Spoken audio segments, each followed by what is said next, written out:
Welcome to the show, welcome to the show. Here to give you knowledge that you didn't know. Put you on some game, now you got a buzz. You are now listening to Cannabruhz. Yeah, so look, you know what it is, man. The Cannabruhz podcast back once again. Your boy Jarrell, you know my dog Corey. And yes, sir. This is Put You On Game. Game. Yes, sir. And luckily, you ain't just got us here to put you on game. We actually brought some of our friends from Nevada. They really, to be honest, they really like global. Like I'm like low-key playing them. I don't want to play them like that. You know what I'm saying? Like they moving, they got some announcement and everything to make. So we'll get to that. But we got my guy, Kenny Cottrell, and we got my boy, Chris Johnson of Cannalean infused syrup. Man, y'all go ahead and make some Cannabruhz noise for these boys. Hey, man, you already see it? Yeah, drop it. Yeah. Here's what we like to do. We like to dig in. So like normally, you know, we are going to cover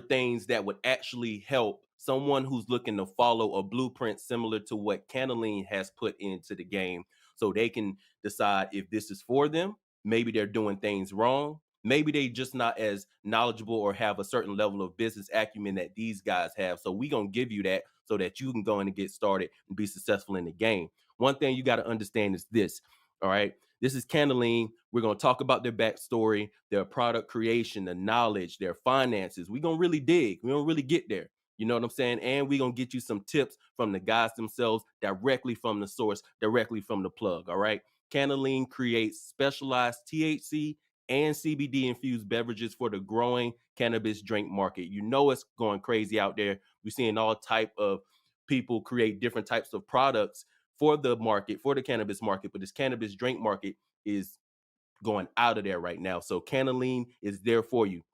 And the difference between Cannalean that really impressed us is that, hey, man, for all you little, you know, your people that just want to keep it healthy all the time, my wife is like that. You know, she don't let you eat red meat and all this kind of stuff like that, man. Cannalean got products that are sugar-free, gluten-free. What else? Vegan. What else?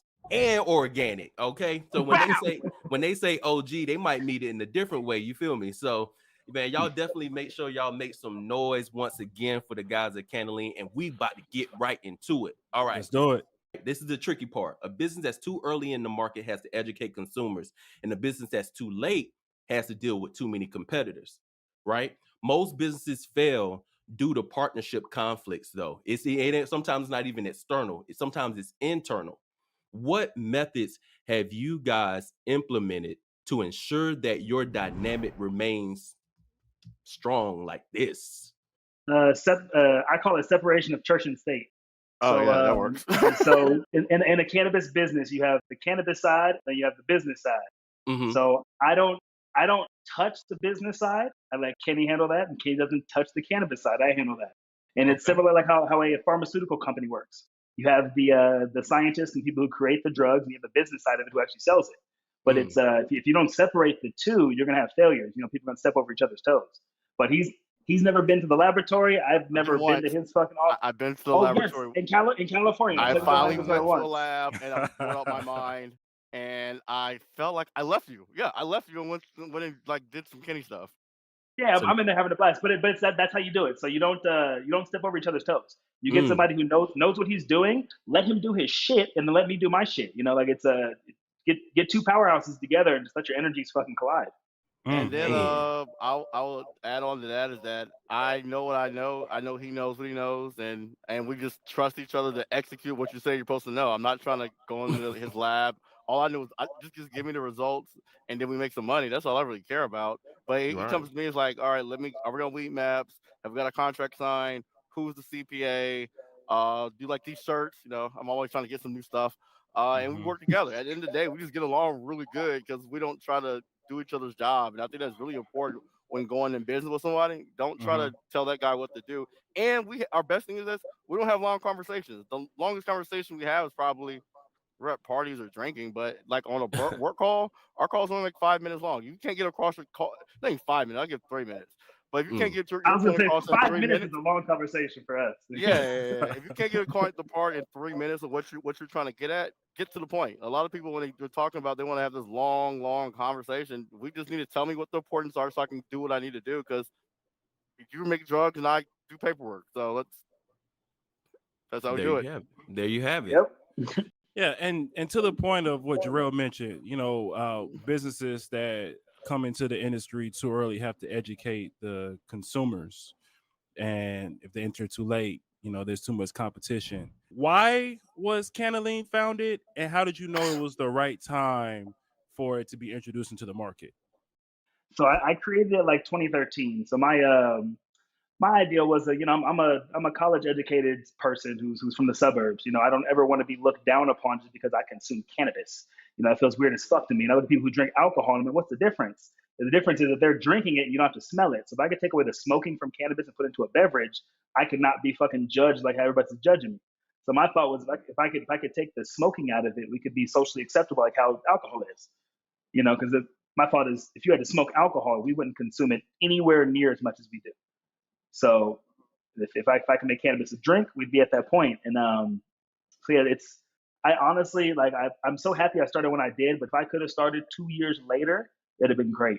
Because being the third beverage company ever to be released, you had to do so much educating on people and just not educate people on cannabis is one thing. Now I'm educating them on fucking a cannabis drink. Like, oh my God, it was going so over the top, having to educate them just on weed first, then concentrates, then edibles, then explain to them why my beverage is better than all of those. And it's like, it was such a long step for people who didn't know it. Now people are more educated, a little easier. But back then when people didn't know anything, taking them from 0 to 10 was complicated. Going from five to 10 isn't that hard. 0 to 10, holy shit, that was difficult. And did that cause you to lose out on potential clients and customers? The fact that you had, can you tell us a little bit more about that? Well, because I did more time explaining instead of selling. So I'm over here having to do educating and selling the product. And then when other people who came on the industry say they came made with a shitty beverage, if someone tried that shitty beverage, they would never try mine ever again. This one beverage fucked off their whole thing for them drinking cannabis products. Right. So like even in Nevada, we have a few bad beverages that like, I'm like, oh, did you try mine? No, but I tried one that wasn't good. And I'm like, fuck, okay, well, now this other company has ruined my possible product selling just because people equivalent all cannabis beverages because they don't know the difference. If you tried some bad weed, you would never not try weed again. You would say that weed was bad, but like doing a cannabis beverage, you think they're all bad. So it's trying to separate yourself from the entire pack when there's only about, I'd say 5 to 10% of us who actually make a good product is pretty difficult when it's a newer product. Mm-hmm. Yeah. And Chris, that's a great point. I know, like with me, I've been trying to experiment with like seltzer water, right? And man, I've tried like 3 different types of like that seltzer water, and it was garbage. And and I was just like, look, man, all seltzer waters are trash. I ain't drinking none of them. But it's so healthy. It tastes this ain't got enough flavor in it. I'm done. And so it's especially to correlate that to the cannabis side, it's easy to now understand. It's just like, well, look, man, I tried this syrup or I tried this beverage. It didn't hit like you said it would, or the flavor it tasted like medicine. So I'm off of it and it doesn't work. Yeah, that's real. And so that's just crazy because I mean, you guys clearly have found a way with your level of success to overcome that. Like with being it's constant marketing and constant like saying the same thing over and over again. Like me and Chris got involved about 1.5 years ago. And when I met, I was trying to work with another company on developing a CBD drink, but it tastes like shit. It did. That was the problem we had. I met Chris. He told me he was an organic chemist, but he was like, yeah, I know how to do this. I was like, well, I know how to build websites. I used to work in tech for a while. I can do it for you. And then from there, it was like, okay, you actually know what you're talking about. Let's just keep putting the same words, what he keeps telling me. Let's put it out as much as possible. Like, we run ads every day saying the same thing with the exact same mindset. Like, if we're going to beat into your head that we're vegan, sugar-free, and we're probably the best tasting thing because we're winners or award winners. You have to keep saying that over and over again. The message can never get old for you because, like, you have to do it 13 times. Come on. But come on. Hey, actually, come on. We're going to pick up some more hardware this summer. That's what we do. We're a bunch of winners. Yeah. But to get the product out there, Chris had the best product out there for a while. It was just getting the message. Like, he had to spend so much time saying it. We just said, when we got together, it was like, we're going to say this every day to everybody we go to, and they're going like, that became the phrase. Yep, that and kick buy in more the Cannalean. door. That and Yeah. buy more Cannalean, because that's what we need you to do, is buy more Cannalean. What experience did you have in the industry prior to creating what we now know as like Cannalean? I mean, I've been consuming cannabis since I was like 13. My dad used to grow cannabis, and he would let me do extractions. I was like 16 years old doing extractions in the backyard. Yeah. So like, I don't know. Man. I was meant for this shit. Yeah. I always give him Different. credit. I always give him credit for this shit, because like, I was 16 years old blowing shit up in the backyard, you know, and he wouldn't like give me mad about it. He was like, hey, just make sure you're safe, and like give me little tips and shit like that to do. But like, you know, I'm 16 years old making butane extractions in the backyard, and like they're coming out fucking great. You know, we're selling them to the local dispensary. You know, and it's like just little shit like that. You know, I'm 16 years old making products in the dispensaries. Like, this is kind of. I went to school for mathematics. I didn't even go for fucking chemistry. You know, like I went to be a math teacher, and it just worked out the way it did. And you said your dad taught you the extraction process? No, so my dad taught me growing, so he allowed me to be fluent as I am with cannabis. You know, I've been smoking weed since I was 14, but I was a straight A student, so you couldn't really argue with that side of it. You know, I was like, Right. if I'm still getting good grades and I've never been in trouble, like, let's not let weed be the thing that like stops you from like, you know, thinking I'm a good person. Right. So he was very comfortable with me smoking weed, but like even when I got into like reading High Times magazines, like extractions, and learning how to like turn weed into dabs or like to hash back then, you know, which is that's kind of where I got my start. You know, him having weed, him growing weed, being good with growers, me getting trim, being able to run processes, and having the freedom to do that as a kid. That's so important, man. I mean, we talk about it all the time. Corey and I are both parents, like, of little ones, and first of all, self-expression, that being important, being able to ask questions. I don't know what it was about a lot of the older generation that just wouldn't allow you to ask a question, like, how am I supposed to learn, or how am I supposed to explore, right? Like, you have to you gotta take the chains off of me a little bit and allow me to actually get into things that I'm curious about. Like, let my curiosity roam. That's a big part. And now, you know, look where that landed you, right? So it proves that, one, like you said, you can keep your grades up, which appeases everybody at that age, right? And then now, you know, you figure out how it's not just about making good grades, and then all of a sudden you turn into, you know, you do some kind of desk job at this, you know, Fortune 500 company or whatever, right? You turned that into something for yourself, something that was dope, something that was special and extremely valuable to a specific market. And it's innovative. How does it actually solve? When you guys were getting in it, what problems did you see in the market? And how did you see, once you put it together, or maybe even just in the planning stages, how did you see this as a problem solver, right? For the deficits that were within the industry? So most edibles you'll always see have either sugar, high fructose corn syrup. You know, they have gluten in them. Me being really healthy, being in California at the time, being in college, being in Orange County especially, is a very healthy place. So a lot of places where, you know, sugar-free, vegan, gluten-free, me just learning about shit like that, putting into a beverage was perfect. You know, I had an idea. I did a internship at a pharmaceutical company fresh out of college, and one of the first things they taught was like herbal-based cough syrups. So it was fusing an herb into a syrup base was pretty much the Bing. And it took me about I'd say about 8 months to get the first batch done. But once I got it done, got the product going, got it going from there. But like that was just the initial idea, something different. You know, I couldn't go in there and grow weed and sell weed like everybody else. I didn't have money. I don't have backing. I don't have shit like that. I had to figure out what I could do with my knowledge and make a profit off it, because I love this industry. I didn't want to. Once I got into it, I don't want to fucking leave. Like, this is. I can do this. I can do this the rest of my life. You know, I've done other jobs. I've done construction. I've sold solar panels door to door. I've done. It's cool. None of that shit gives you the satisfaction this industry does. You know, the pure satisfaction. I wake up every day and want to do this shit. Like, I'm excited to get up every day and go to work. You know, it's different, but it's yeah, man. It's man, passion. That's what that is, man. Yeah. No, that's why I get lost sometimes in conversations. I always think about it, because you go back. You know, I've been at this for 10, 11 years now. This is I'm only 31 years old, so that's 32% of my life. Like, it's 32% of my life. I've been doing this one fucking thing. You know, I'm not going nowhere. I got into it because of my wife. Honestly, that's like my wife likes Cannalean.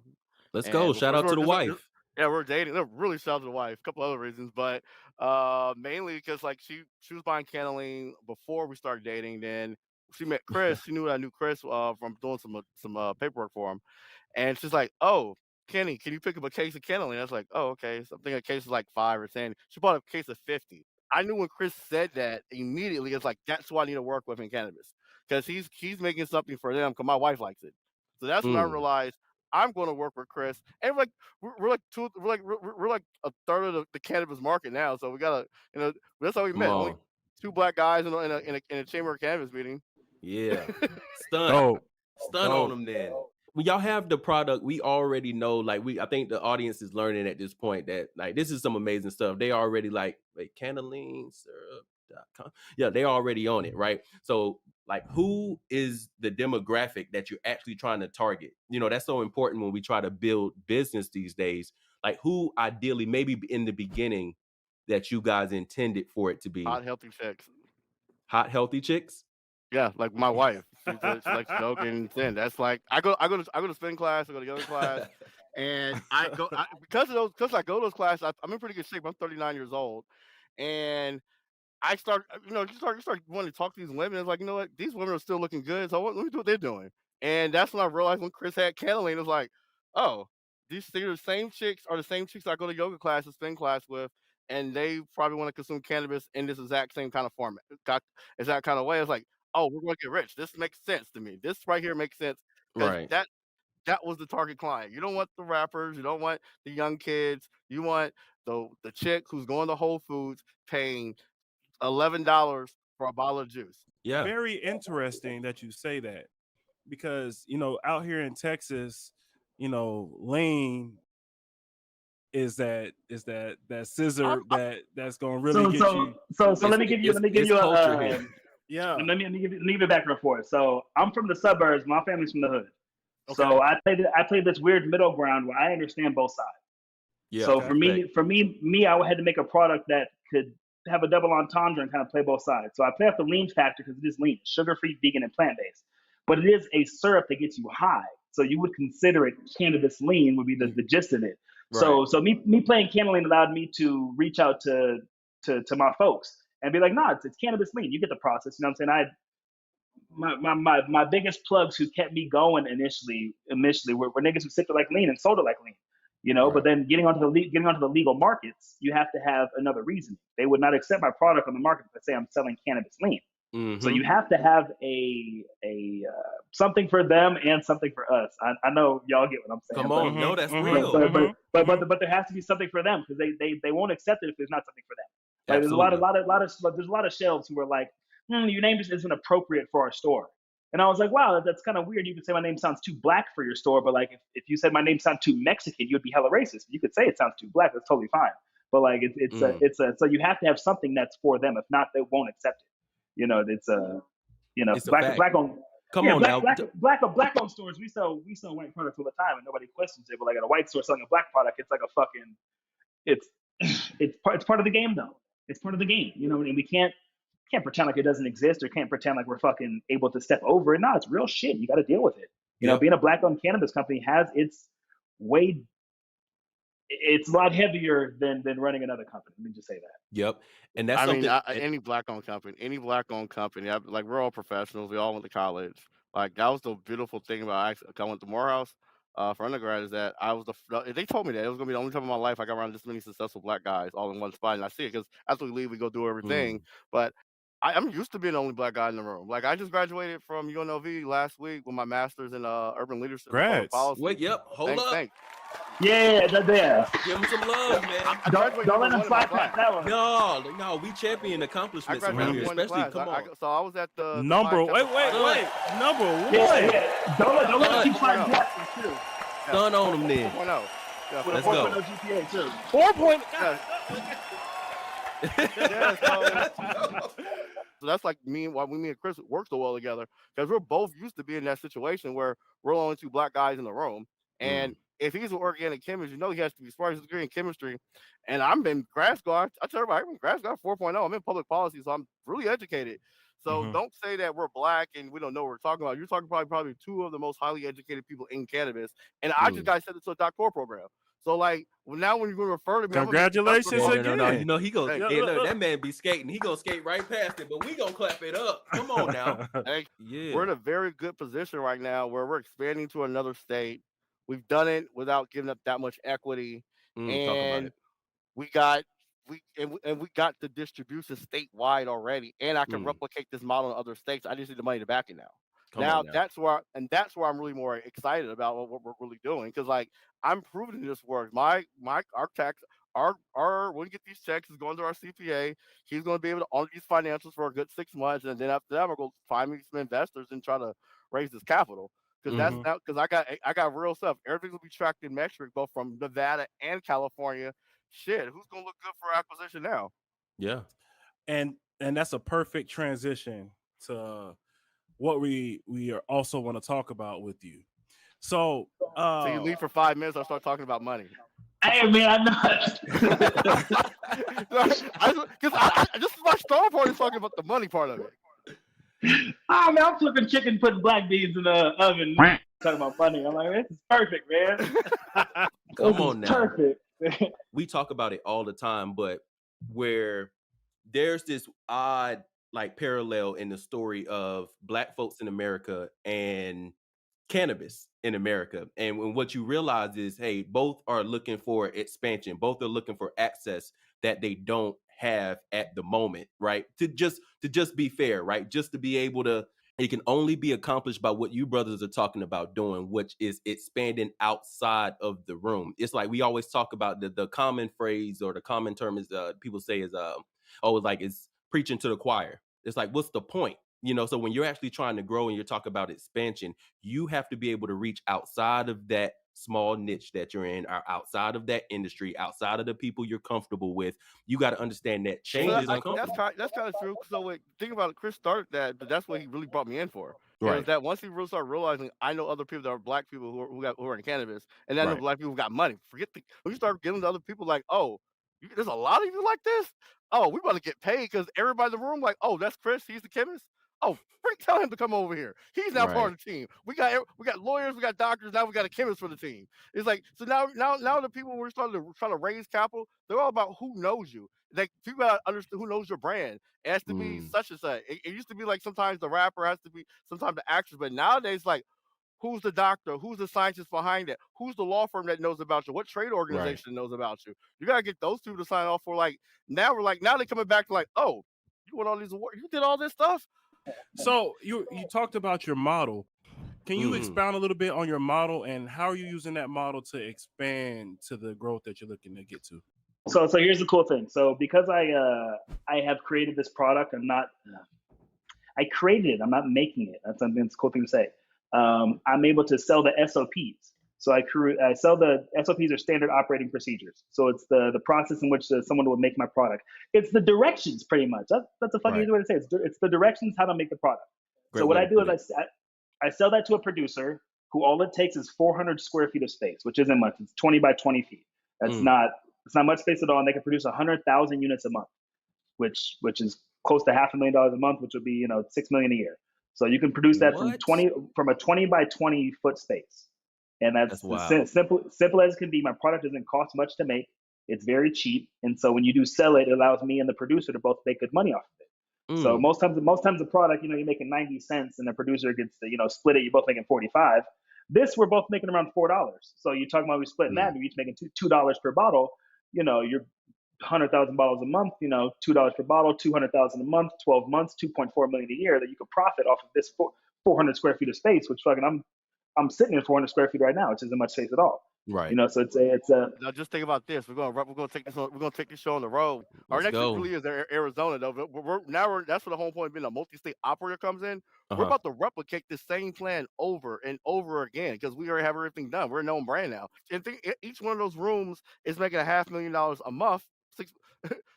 Now you're talking good. Now you're talking $6 million a year times 10. About 10 states. Yeah. So you figure 10 states at that point, we're looking at $5 million, $60 million a year. That's it's a simple mathematical equation. We can simply show it. It's nothing too complicated. We've proven the process in one state. We're proving it in another state how easy it is, and it's easy to replicate. Everybody else has a really complicated process, or they don't know what they're talking about. And that's what I've realized. A lot of people, when I go into these rooms and I hear their conversations, they don't know what they're talking about. They're kind of guessing it. So when you go to write a procedure on how to make a product, they're not sure. And that's why you run into problems and having to rewrite SOPs. I've had the same written SOP for 8 years now. Like I haven't had to change it, alter it, do anything to it. It's been the same freaking SOP.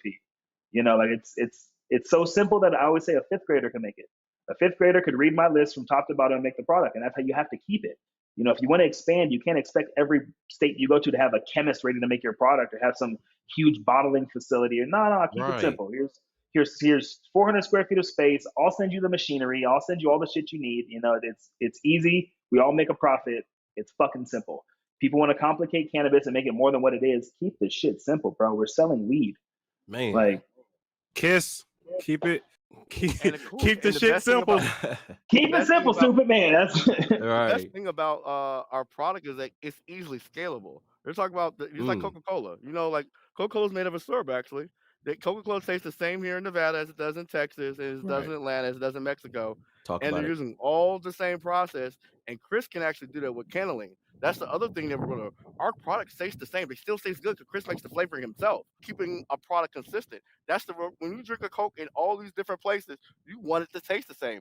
When you drink Cannalean, it's going to taste the same. And that's where we're going to I know that's another advantage that we have in what other people's on scalability of a company.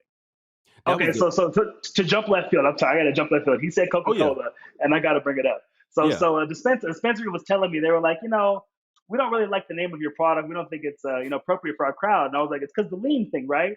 And they were like, yeah. I'm like, dude, you sell Coca-Cola in your fucking in a vending machine. Like it's literally a beverage that had cocaine inside of it, and you sell it happily. Like what are you talking about? And they chuckled, laughed, and now they carry our product. But it was a real fucking like deep no to like, dude, you sell a cocaine cola in your fucking vending machine out front, and now the company carries our product. But Coca-Cola always makes me laugh every time I hear that shit. Yeah, and that's why it's a big thing. I mean, it's important that you guys are promoting that even through, this sit down with us about just kicking in the door. It's nothing timid about the way y'all go about, conquering what you're conquering right now. And that's an important thing. One thing that you guys brought up that we definitely wanted to touch on, so I'm glad you did, was about being able to maintain the quality. And so we really wanted to get into like the strategies that you guys employ to minimize the costs and maximize the profitability that you were talking about without compromising the quality. How is that possible? How are y'all doing that? So if you know anything about cannabis, there's a product called distillate. Okay, right. And distillate is what you use in vape pens. But if you take distillate and don't make it such names of common, it's like distilled water. Mm-hmm. So what you do is you take the molecules, you evaporate them and turn them to a gas, and then you cool them back down. And when they come back into a liquid, it'll be the same molecule every time. So it allows you to have the same every time. Wow. The same THC molecule. Once you evaporate it and turn it into a gas, and then you cool it back down into a liquid, it's the same molecule every time. And some may be a higher potency, some may be 99% or 97%, but all in all, it's the same fucking thing every time. Yeah. So allowing that to have the base ingredient of the base component or the medical component of our ingredient being the same every time, I can make everything else the same because I make my own flavoring. So the flavoring I make from real fruit. So I collect fruit and I steam it and I collect the terpenes from it. So Chris, you ain't doing that, man. That's impossible. That's literally the flavoring in every single bottle. I even have the regions of every fruit that I use that come from. So like I put real science and education behind every single one of my products. Like it's not a half-ass. Nothing is fucking bullshit and put together. Like I really put timing into it. I even search the regions to make sure that like I can get the fruit consistently for the next year. So I don't mess up one batch and then have to give you a different flavoring throughout the year. It's a lot of research that goes behind this shit. So I guarantee you that every time you're getting the same flavoring that I'm giving to every single bottle, to the same distillate going inside it, to the same process every single time. So this is why Kenny's wife is like, I can order a 50 pack because I know I don't have this special bottle. People like to hold on to a special bottle because it doesn't taste the same 3 bottles later. They know every single time you get my strawberry flavor, you're gonna get the same strawberry flavor that you got 2 years ago or that you got from the past. Like it's the same process every single time. yeah, I really care about this shit. Yeah, I was just about to say right. the same thing. I'm like, I'm not bullshitting. Like because I consume this every day. I consume my own product every fucking day. I'm not someone who makes a product and doesn't consume it. Like this is for me, and the fact that people like it's dope as shit, you know. But like, I want to make a really good product. I care about this shit. You know, I started it when it was medical, and I really cared about helping people. I still have 15, 16 patients who I've never charged for cannabis ever. I send them packages every single month. They come get it from me. Like we make sure that they're taken care of. Like that's what it was when I first started. We actually cared about the patients. You know, the profit was one thing. It's going to be there. Of course, we're selling weed, bro. The profit's always there. But like the fact that you can have a plant that you can consume and I can make a product that genuinely helps cancer patients or helps someone with epilepsy, like it's come on, man. It's the difference. You know, it's true difference between people who are doing this for the patients and people doing it for the profit. Right. And it's you know, profit is one thing. That's why I have Kenny. I would do all this shit for the patients. I would literally give all this product away if I could. But I have Kenny who tells me, no, we can't. Because we have to make a profit, so we can keep doing the same fucking process over and over and over. So that's the point of having a church and state, but also listening to your church and state. You know, don't just have them there let the opinion slide by. Like trust the person and fucking listen to him. You know, if I didn't listen to him, I'd still be in the same 11 stores doing the same shit over and over. You know, we're in 37 stores in Nevada and launching in 200 stores in California. Like I can't. Come on, stop. Stunt. We got stunt on one more time. Y'all already know, man. That's crazy. How many stores? How many 200 stores? plus 200 plus we're gonna be launching in California. I'm so happy to expand to California, and because like we've been in, so we started once we really know we were going to do this. Got our investor, put the money up immediately when it had to go there a few more times to get it, but to actually start an expansion from top to bottom, from going through lawyers. Shout out to Ice Miller and Associates. Best law firm in the country. Yo, shout the belt out. Shout out the belt. I would not be able to pull this off without your help. The story behind that is that Chris had the Cannalean trademark and we won. We won. We knocked another company off and now we're there. Man. So there was a very large company called E&J Distributors who sold a product called Cannalean, which they knew they knew I owned the shit, but they were a bigger company. They just did that. So we filed the actual federal trademark because I had it since 2014. And they passed my federal, so I actually have the federal trademark for Cannalean, which is dope as fuck. Come on, and they sent out cease and desist letters. The company was off the market in a month and a half, and we started getting calls from all the shops they were in, asking us for product. And we didn't even know. That was the thing about it. We didn't even know. Chris, like we got these phone calls, and it's like I called them. I called the manufacturer. I'm still cool with the manufacturer. I told the manufacturer what happened. That's what he told me. Where's another Cannalean? You have to get a cease and desist letter. And I guess he thinking he was going to do it, but so I learned a lot about law. I clerked for a superior court judge and a federal court judge, which made me realize I didn't want to go to law school. But I know a lot about law. So when my manufacturer's telling me that, I was like, dude, I'm gonna get. I saw the trademark from Chris when I first met him. I was like, dude, we're gonna win. It's gonna take me a second, but we're gonna win. I found a law firm that did it. It did it way faster than I thought. I thought it'd be like 3 years or something. And then once he did that, the manufacturer verified it. And he was like, shit, we can launch it as soon as you give us the money. And that's when we started trying to go get the money because like we knew we knocked the other one company off. They're off the shelf. Come on. And they're calling us. That's why they were calling us. Like, oh shit, we got to fill his void now. Fill the void now. Oh, now we've done that. We are hitting the ground rolling. Like I said, Chris is a chemist. All I gotta do is put him in a room, make the magic happen. We just gotta give him the opportunity, and that's like what I want to do is for African Americans, like even as a group. I want to like just put us in a room where we're getting the opportunity, or we can display our talents. And sometimes it takes them the best chemists in the country, and then sometimes it takes a guy like me who's like, all right, let's just do them. We're David and Goliath, and now we're hitting the ball running. And at this point, that's what I say. Anybody wants to get in cannabis, holler at us. Like we'll help you out because like we know the blueprint, we know the game. And also shout out Greenleaf CPA, Chip Swigert, our CPA. Yeah, they're very excited about working with him as well too. Show him love. But like you got to qualify. You got to have a team. Like it wasn't just me and Chris. We got other guys that rocked with us, and especially you got to have a good lawyer. You got to have a good accountant when you talk about real expansion. Got to have it. Shout out Chip, man, fellow dope CFO, man. Hey, come on to you, man. Yes, sir. You already know, dope CFO, man. You know how we do it. Yeah, absolutely. And you know, the thing about it is Corey and I have probably said this. I don't know, Corey, what you think? 10,000 times on camera, off camera. The idea of the belt. You know what I'm saying? These guys are talking about why that's important. That's an acronym, you know, for having a great team that includes a banker, your accountant, right? Your insurance, your legal side, your lawyer, whoever that is, right? And your Ice tech Miller. side, a belt, right? So that's what we spell it like Bell T, but belt. If you don't have that foundation set up, you see how they were ready to go. Like, hey, you just want to take our our intellectual property. You want to take our name. This is what we stand for, and as you can see, there's passion behind it.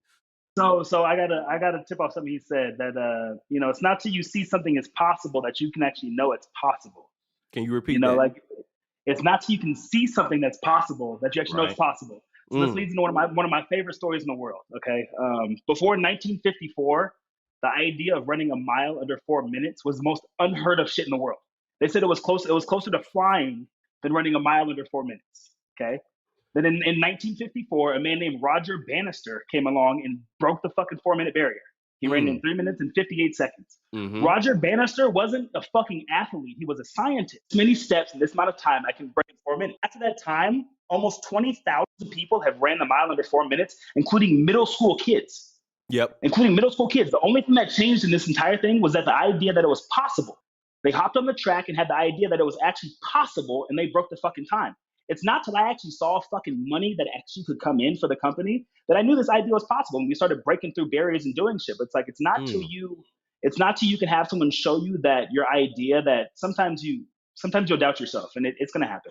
You're going to doubt your idea and you're going to think that it's not really true. But it's not till someone actually can show you that it's possible, that you can actually act on this idea, So it's for him, it was seeing that, but for me, it was seeing Kenny and showing me the other companies and how they run and how we're actually doing better than them. We're actually at the point we're building and creating and processing. We actually saw that it was possible, and now we're going from my product being in 11 stores across the nation to 240 and some change.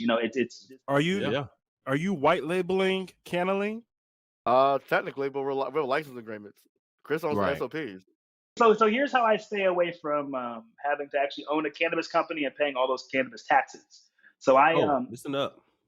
I sell the actual idea and the packaging to the company, and they fill it with the cannabis product. So I'm not at all touching cannabis right now.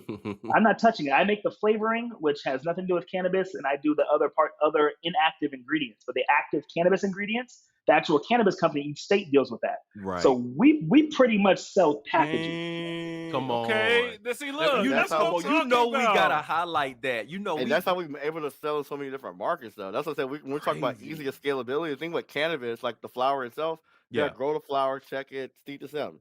The problem was I just need some distillate or live resin because we're bougie now. Live rosin. And we can literally just get that, keep those as flatterings. The cannabis manufacturer actually signs off on it. We work with a profit split. We have them sign a license agreement for using our license, which is be Cannalean ourselves, and then we have to a distribution agreement where he charges a fee, where it's a profit share, because we're now technically part of the owner of the group now. Man, so that's why I said we can really scale really fast if we get around the right team, because we did all the hard work. We're ready to go. Outside of me, there's no other investors, no other equity holders. It's just me and Chris. It's me and Kenny still own 100% of the company. That's it. Crazy. So that's the good part. So now we're talking about that type of scaling. Yeah, it's like let's go. Like whoever got the license, whoever got the work with. And like I said, I'm from Atlanta. I went to Morehouse. I hope I can find someone in the entertainment industry. We're just looking at different influencers that can work with. First off, I love the fact that you all are having fun while doing this. Facts. Because the only way to do it. That's extremely important, and that helps fuel the work that you're doing, right? Where you can do it every single day. So shout out to y'all for that. But I wanted to take a step back, because you got Jarrell and I over here just moving around like crazy, because you just dropping gems and knowledge bombs left and right. But for our listeners and for the individuals that are wanting to get into the cannabis industry, or they have a license, or they have an idea. When you first started, were you self-funded, or did you have any type of investors? And then the answer is Chris funded this all by himself. I came in with some money just because I knew lawyers and stuff. So some credit, I spent a lot of money too. But Chris did the majority of the work. Remember, he did 8 or 9 years before he met me. Right, I came in like a year and a half, and I had put my money behind it in my also my friends, because like some of the like they made it happen faster than I did. Shout out Ice Miller again, but also it started. Everybody started to me and Chris actually business partners.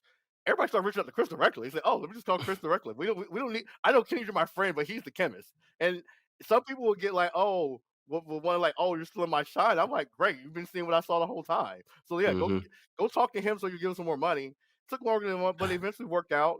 We found good investors, and now we're looking for new ones. And like not just stop here, because like I said, we can go to Illinois, we go to Michigan's a good state because our product is easily scalable, and it's a lot of profit to be made off of it. We're like we can share. I'm not greedy. So to answer your question, from this end, I started off with $200.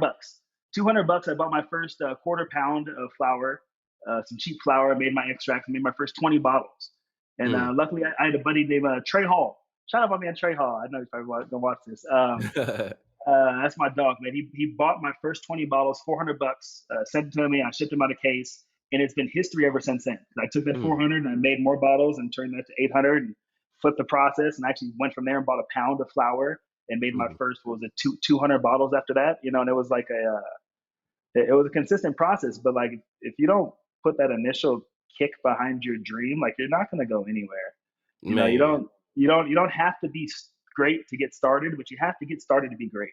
Like you can't sit there and talk about your shit and like keep talking about it. Like just what money do you have? $200? Put it behind it and go somewhere. If it doesn't work out, try it again. You know, if not, you really didn't believe in your shit. I need to stop myself sometime for going so hard, but the hell with that. We're gonna go hard on Cannalean at this point. And I tell people, podcast coming soon. Maybe. I'm not against that. But for me, it's like I gotta win because like I want to do this. I said I was gonna do it. Like and I keep telling myself I win. I gotta do this. And then like then sometimes it takes me a while like to look back and see what I accomplished because like I graduated bachelor's, graduated a master's, got involved with a cannabis company, expanded the cannabis company, got married, about to have a kid, got into a doctorate program.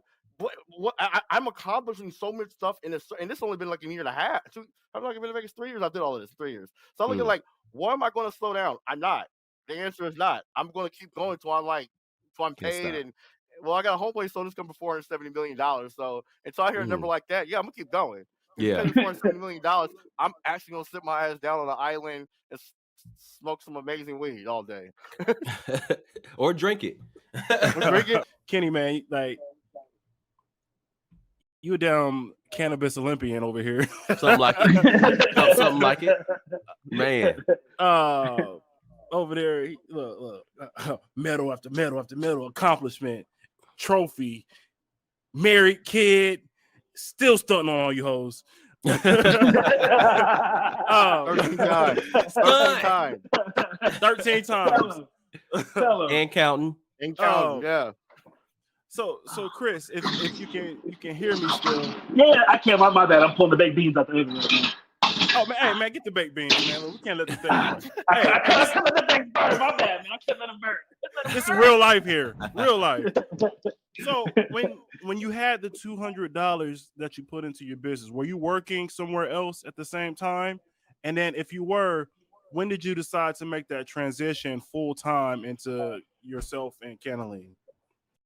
That kind of was the breaking point. Honestly, I was doing door-to-door solar kind of like the end of college, just something like to make money here and there. And a paycheck didn't come through and I really needed it. And like, they just told us to wait and like, I had to wait and then like my bills got behind and then I got kicked out of the place I was in. And like, it was all because I'm waiting on someone else to pay me. And it felt kind of fucking weird. And like, I've never been more mad at that situation in my life. And I was just over it. I was over it. I knew how to make something. I was over waiting for someone else to pay me. I'm going to go make my own fucking money. I'll figure it out. Like, and at that point, it wasn't even like me trying to start it as a business. It was just me just creating a product I know how to make and like just wanting to do my own shit. I'm tired of having to live under somebody else's signature. You know, like if they don't put a signature on this piece of paper, I can't get paid for the work I did. It was baffling to me. So, yeah, wow, that's crazy. But it's not to hear your voice out back yet, because that voice in your head, like he'll say some shit sometimes. You're like, whatever. But hearing it out loud is different. Because like it's like playing basketball, you know, like you don't have the I don't have the chance to celebrate after I score. I'm too busy getting back on defense. You know, so sometimes it's not just like you sit in a moment, you actually say it out loud. You're like, you know what, damn, that did happen. Damn, that did happen because of that, you know. But you're so busy in the game, you don't get a chance to do the celebration thing and like think about it. So, yeah, man, this has been a fucking journey. Holy cow.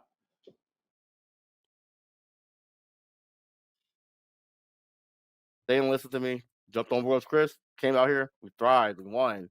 And that's the kind of thing that motivates me. Don't ever just quit one time because like everybody's just you know people turn their backs on you or you feel like they you didn't win. You gotta have like determination because like once you know you that dude, you go everywhere in the world.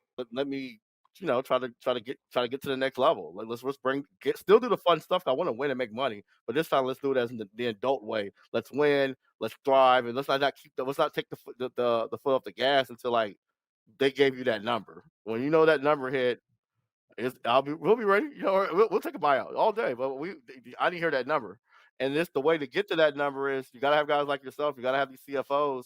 You have to put all that kind of stuff together. I think that's like one of the things that I tell anybody who we're getting into cannabis. Assemble your team. Make sure you got a good insurance agent. Make sure that you're properly protected. And make sure you got if you know one thing, make sure you got a guy that's a special in whatever you do. Don't try to micromanage stuff. That's just call it drama for no reason. I tell you, our biggest dynamic that me and Chris is like, I'm older than Chris, and me and Chris have totally different personalities. We get along good because like I don't really try to go into what he likes to do, and he just doesn't want to do what I do. Man, paperwork is not my thing, man. It's just not. Right, but that paperwork is so important. You know, like you mentioned, you know where our expertise comes from is the financial service piece. Is getting people to understand ideas like, you know, hey, this is financial forecasting and models and stuff like that. Like, for example, where you guys can help out our audience, right? Like, have you implemented any financial forecasting models? Oh yeah, I got a 5-year projection, 3-year projection. I got a yeah. And we got 3 or 5 projections. We can track our KPIs. I know about expansion models in 6 different cities. So in California, there's 866 stores. Nevada there's technically 101 licensed. We're only 89 active stores. Maybe 91 now. I think they just added a couple more. Arizona has 150 stores, and Michigan has 414 stores. You know, that's your background. So what exactly for Cannalean are you assessing? Like how do you assess the financial health of Cannalean? I look at the amount of stores that are in. I care about gross amount of stores than the revenue, because at the end of the day, we're going to get profitable. What's the numbers going to look like when we're doing 200 or 300 stores in a year? And that can happen overnight. We're expecting that this year. Yeah. So first off, that's huge expansion. Big. Well, there's another company. There's another company we are friends with. They're like the number one cannabis beverage company in the country right now. They're expanding. We met with them and we were like, I want to do what y'all do, but we have the same revenue. We have the exact same revenue model. We have the exact same like there's a different kind of type of product, but our financial model is pretty much the same, and we respect that one another. So we follow guys who can be like your allies in the business, and you try to work with them. We try to share resources and try to build them up as well too. Like I said, we're not trying to. Right now, we're one of the few black-owned companies, and we're friends with all the black-owned companies that make a part to do that. But we work with everybody across the spectrum because like we have something they don't, and we don't mind sharing. It's never like, oh, I want to put you down or I can't do that. It's like, nah, if you're good guys, you sound like you got something to offer. Let's do business. Let's do business. Now that we talk about going from 31 to 300, let's say in a year, or 300 to 3,000, right? If I think you spoke about it a little bit earlier. So are you looking for investors, or what kind of investors are you looking for to get you to the next phase that you want to get to? Spotlight it. I like it. So I'm talking about the micro investor. Chris will talk about trying to invest in your life. Because we are 2 different people again. The investor that I like is a guy that's going to like who has connects with distribution. That's the main one I want. I want money and distribution. If you can help out with that, we can make some money together.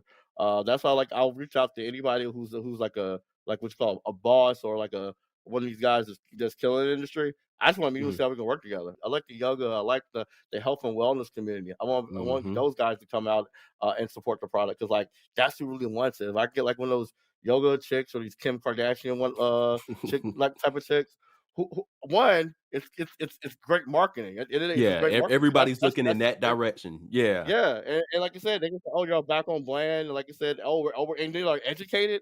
Oh yeah, where can I give some more money? Because like, and they like, I'm a member of 100 Black Men in Vegas. Chris should be in hopefully pretty soon. Oh, nice. I am big on like mentorship and just being a positive Black guy, being a positive guy all over. You never really see me too angry unless I'm like, it took a lot for me to get angry. That's why I smoke weed. He got to be out of Cannalean.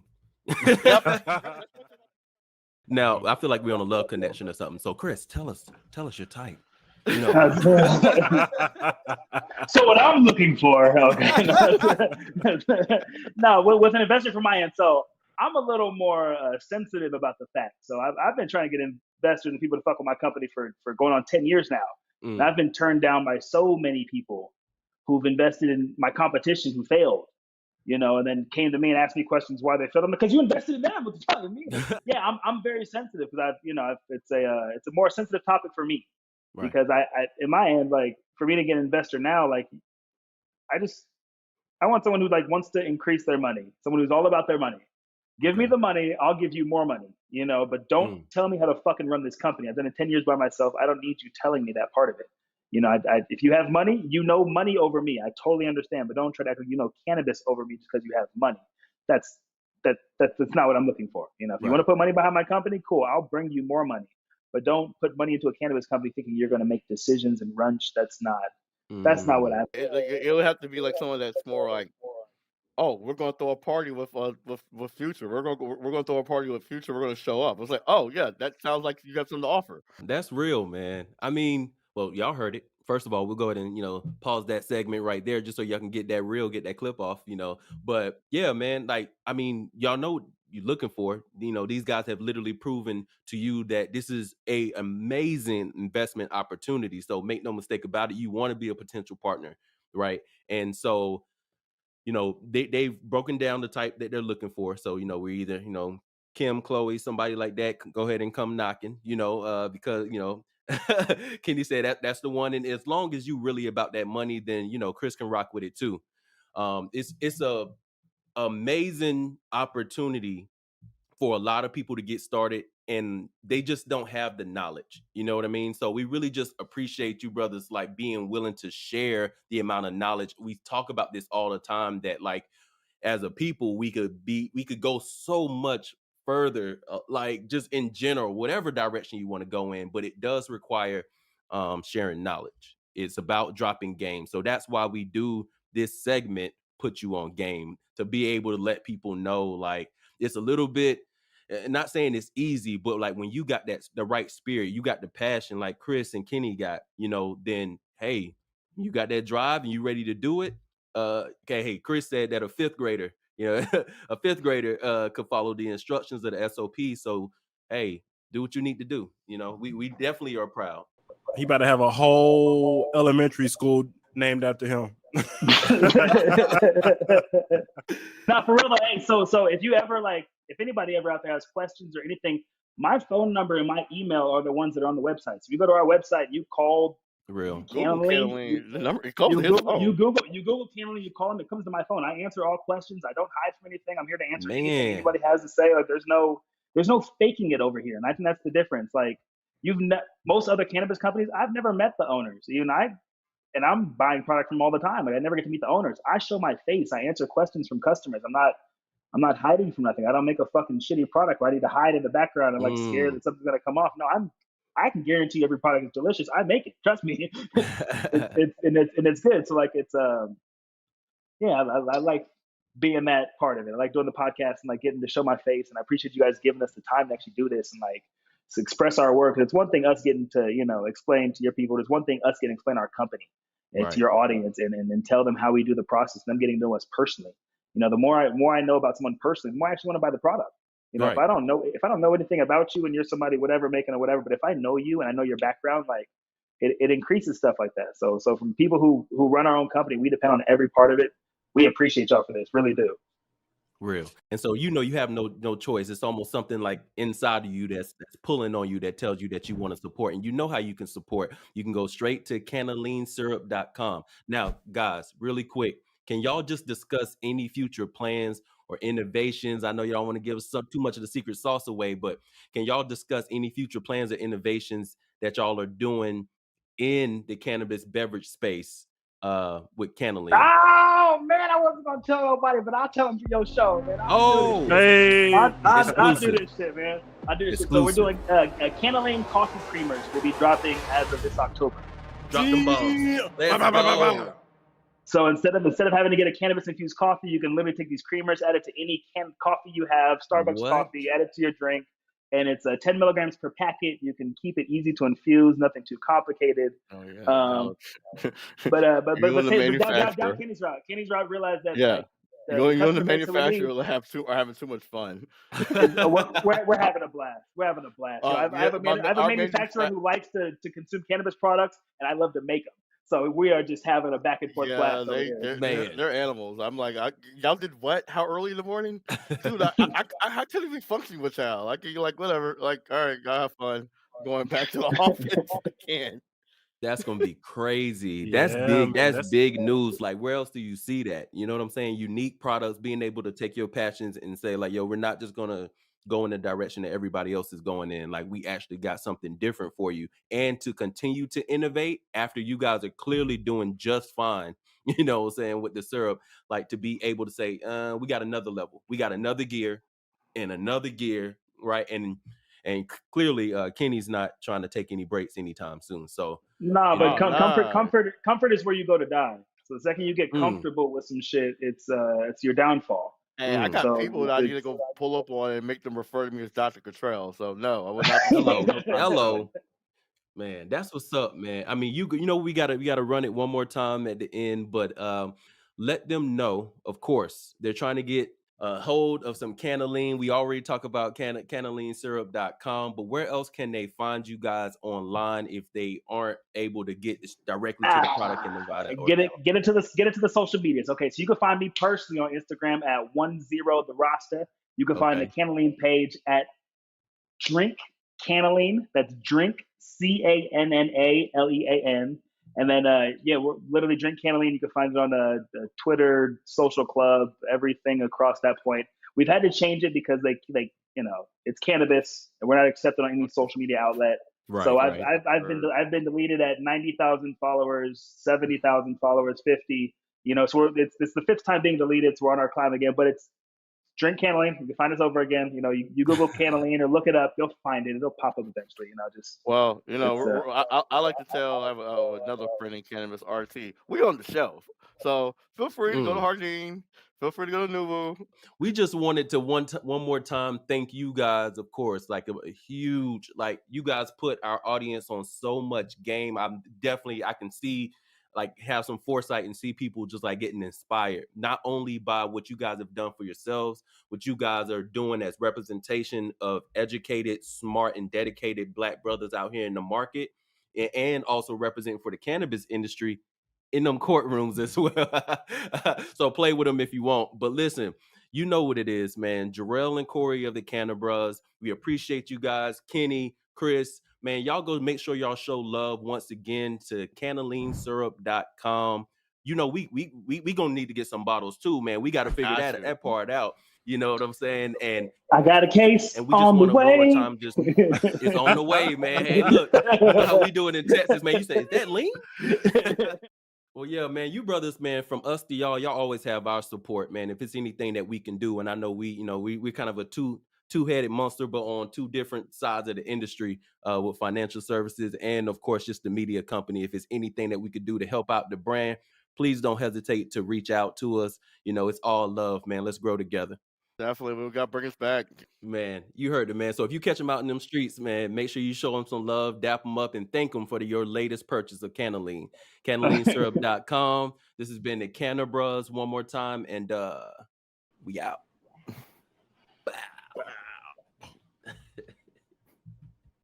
Welcome to the show. Welcome to the show. Here to give you knowledge that you didn't know.